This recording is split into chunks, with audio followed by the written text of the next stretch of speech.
TV భక్తి సమాచారం WhatsApp ఛానల్లో జాయిన్ అవ్వండి. అన్ని విశేషాలు ఎప్పటికప్పుడు తెలుసుకోండి. నిలయాయ శ్రీ వెంకటేశాయ నమః. అంటే శేషాద్రి అనే పర్వతం ఏదైతే ఉందో ఆ పర్వతాన్ని ఇల్లుగా చేసుకుని అక్కడే ఉన్న వెంకటేశ నీ కొరకు నమః నమస్కరిస్తున్నాను అని చెప్పారు. ఆ పర్వతానికి శేషాద్రి అని పేరు. ఎందుకు వచ్చింది శేషాద్రి అని? ఆదిశేషుడే ఆ పర్వతం. ఆ పర్వతానికి చాలా పేర్లు ఉన్నాయండి.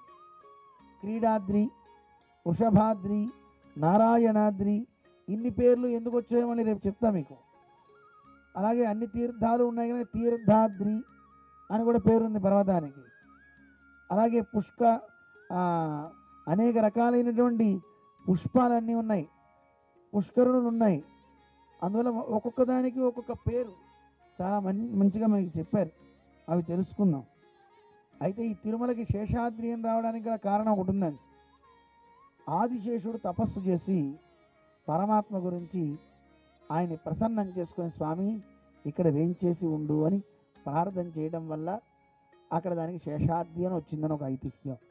అదే కాకుండా మనకి పురాణాల్లో వరాహ పురాణం చెప్తోంది, ఆదిశేషుడికి వాయుదేవుడికి ఒకసారి వాదన కలిగిందట, ఎవరు బలవంతులు అని.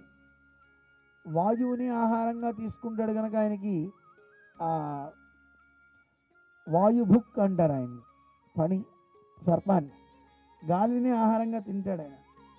అలాంటి ఆయన ఆదిశేషుడు ఎవరిది బలం, వాయువుదా నాదా అనేది ఇద్దరికి వాదన ఏర్పడితే ఒక పర్వతాన్ని చక్కగా మేరు పుత్రుడు అనమాట, మేరు పర్వతానికి కుమారుడుగా ఉన్న ఆ పర్వతాన్ని చుట్టేసుకున్నాడు గట్టిగా. చుట్టుకున్నప్పుడు వాయువు ప్రచండ వాయువులు వీస్తున్నట్ట. ఇంచు కూడా కదపలేకపోయాడు వాయుదేవుడు. కదపలేకపోతే ముల్లోకాల్లో ఉన్నటువంటి వాళ్ళంతా వచ్చాయా, ఈ వాయువుని మేము తట్టుకోలేకపోతున్నాం, అయినా నువ్వే ప్రసన్నుడివి కా అని ప్రార్థన చేస్తే ఆ పర్వతాన్ని చుట్టుకుని ఆ పడగలు 10,000 పడగలతో దాన్ని ఒత్తాడు కదా పర్వతాన్ని. ఇలా వాళ్ళంతా ప్రార్థిస్తున్న సమయంలో తల పైకెత్తాడు ఆదిశేషుడు. ఇదే అవకాశం అని ఆదిశేషుడిని పర్వతాన్ని ఎగరగొట్టేశాడు వాయువు. ఆయన వాళ్ళంతా ప్రార్థిస్తున్నారు కదా, ఏమిటో చూద్దామని అలా లేచి చూస్తున్నాడు ఆదిశేషుడు. సరేలే అని వాయువుతో మాట్లాడదాం అనుకునే లోపల ఎగరగొట్టాడు. వెళ్ళి కరెక్ట్గా ఈ సువర్ణ ముఖరి నదికి అవతల పక్క పడింది. అక్కడే ఈ పర్వతం ఏదైతే ఉందో అక్కడే ఈయన తపస్సు చేసి పరమాత్మని ప్రసన్నం చేసుకొని ఆయన పర్వత రూపాన్ని దాల్చారు. అందుకే శేషాద్రి అని పిలుస్తారు. ఎందుకంటే ఆదిశేషుడిలాగా ఉంటుంది ఆ పర్వతం.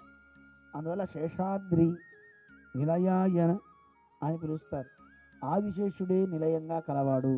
అందుకే మీరు చూడండి, ఎక్కడ స్వామికి ఏ ఉత్సవం జరుగుతున్నా ఆ ఉత్సవంలో ఏ వాహనం చేసినా గరుత్మంతుడినే ఆవాహన చేస్తుంటారు. ప్రభోత్సవం జరిగిందనుకోండి, అక్కడ కూడా గరుత్మంతుడిని ఆవాహన చేస్తారు. దేంట్లో అయినా సరే. అలాగే ఆదిశేషుడు కూడా అంతేనండి, సామాన్యుడు కాదు. స్వామికి ఎక్కడ ఏ ఆసనం వేసినా ఆ ఆసనంలో ఆదిశేషుడిని ఆవాహన చేస్తారు, ఆయన్నే ఉంచుతారు. ఎందుకంటే ఆదిశేషుడే పరమాత్మకు అన్నీ. ఈ మాట మనకి యామునాచార్య స్వామి కూడా తెలియజేశారు. నివాస శయ్యాసన పాదుకాంసుక ఉపధాన వర్షాతప వారణాదిభి శరీరభేదై తవ శేషతాంగతై అంటారు యామునుడు. ఒక్క ఆదిశేషుడు తన శరీరంతో పరమాత్మకి నివాసం అయిపోతాడు, ఇల్లు అవుతాడట, పడుకోవడానికి పడక అవుతాడట, తలగడగా అవుతాడట, పాదుకులుగా అవుతాడట, కట్టుకోవడానికి బట్ట అవుతాడట. ఒక్క ఆదిశేషుడే ఎన్ని సేవలు చేస్తున్నాడు చూడండి. అందుకే ఆయన శేషుడు అంటారు. మనల్ని కూడా శేషభూతులనే అంటారు. ఏమిటి శేషుడు అంటే అర్థం? యజమానికి ఆనందాన్ని కలిగించేవాడు ఎవడో వాడిని శేషుడు అంటారు. ఈయన మా శేషుడు అండి అన్నారు అనుకోండి, అంటే మా ఇంట్లో పనివాడని అర్థం అండి. ఆ శేషుడు ఏం చేస్తాడు? యజమానికి ఆనందం కలిగించాలి. ఆ కలిగించే పనులు చేసేవాడిని అయితేనే శేషుడు అనాలి, అందరిని అనకూడదు. కొంతమంది వాడి పని చేసుకుని వెళ్ళిపోతారు. మరి శేషి అని దేవుణ్ణి పిలవాలి, యజమానిని. శేషి అంటే అతిశయ ప్రాప్త శేషి అంటారు రామానుజుల వారు వేదార్థ సంగ్రహంలో.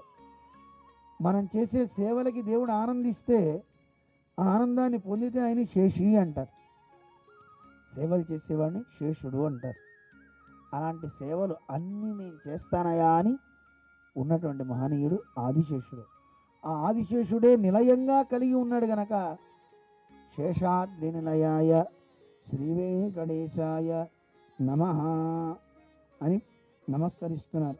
అందుకే ఈయన ఆదిశేషుడు గనకే ఆ పర్వతం మీద ఎవరు అడుగు పెట్టలేదండి ఆళ్వార్లు ఎవరు. ఎందుకంటే ఆదిశేషుడిని తొక్కినట్టు కాకూడదు అని కింద నుంచే దండం పెట్టి వెళ్ళిపోయారట. అలాంటి గొప్ప మహనీయుడు ఆదిశేషుడు. ఆ పర్వత రూపంలో తానున్నాడు. అటువంటి ఆ తిరుమల వైభవం ఎంతని చెప్పుకోగలం, ఎవరని కీర్తించగలరు? 5 ముఖాలు కలిగిన వాడైనా సరే, 6 ముఖాలు కలిగిన షణ్ముఖుడైనా సరే, సహస్రవదనుడు ఆదిశేషుడైనా సరే ఆ పర్వత మాహాత్మ్యాన్ని చెప్పడం ఎవరి తరం కాదు అని మనకి పురాణాలు చెప్తున్నాయి. అంతటి గొప్ప పర్వతరాజ వైభవాన్ని ఆ పర్వతం మీద అధిష్ఠించి ఉన్న ఆ తిరువేంగడముడయాన్ అంటారు. ఆ 7 కొండల వాడి గురించి మనం తెలుసుకుంటున్నాం. For more videos like this, subscribe Big TV channel.